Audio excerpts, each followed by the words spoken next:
বিভিন্ন জাতের আকারের ফল, থাইল্যান্ড, চায়না এবং অন্যান্য দেশের ফল রয়েছে। মালটা, আঙ্গুর, ড্রাগন, এটা হলো রামবুটান, স্ট্রবেরি, এটা কমলা।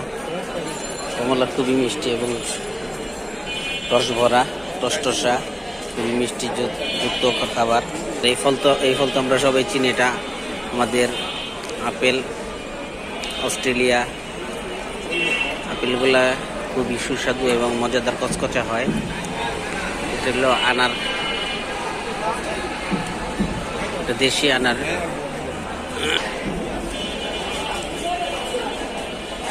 আসসালামু আলাইকুম। এর আঙ্গুর ফল, এটা হলো কমলা।